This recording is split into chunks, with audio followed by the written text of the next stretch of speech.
지역사회 감염에 대한 감시를 강화하는 부분과 그 역학적인 연관성이 없는 그런 환자들에 대한 선별검사를 확대하고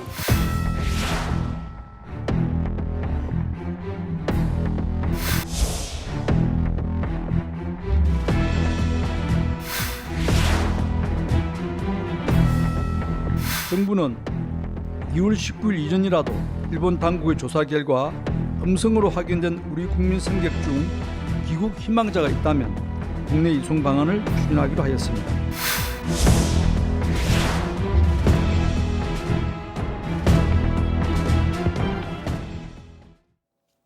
서울 종로구에 사는 80대 남성이 어제 코로나19 29번째 감염자로 확인된 데 이어서 밤사이에 그의 부인도 확진 판정을 받았습니다.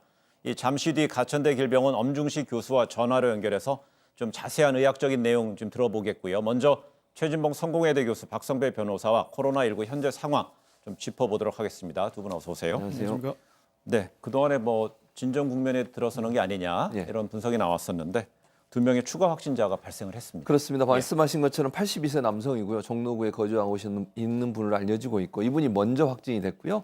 그 함께 거주하고 계신 부인 되시는 68세 여성도 최종적으로 확진자로 확인이 됐습니다. 네. 이제 문제가 되는 것은 이번 29번 환자 같은 경우에는 사실 우리 정부에서 관리하고 있었던 접촉자라든지 예전에 확진돼서 그분과 함께 2m 거리 안에 있었던 분을 확인된 분이 아니었어요. 이분은 증상이 없었는데 개인적으로 본인이 가슴 통증을 느껴서 두 곳 동네 의원 두 곳을 거쳐서 고려대 병원으로 갔었거든요. 근데 고려대 병원에서 엑스레이를 찍는 과정에 폐렴 증상이 있다는 게 확인이 되면서 CT도 찍고 그다음에 의사의 조치로 이 코로나19 감염 증상에 대한 검진도 했는데 거기서 확진 판정을 받았기 때문에 이제 문제는 이분이 어떤 경로를 통해서 감염이 됐는지 이게 이제 찾아져야 되는 우리가 풀어야 되는 해결되는 문제고요. 또 하나는 그 이후에 이분이 증상이 없었기 때문에 그 외에도 일상생활을 계속 해오셨거든요.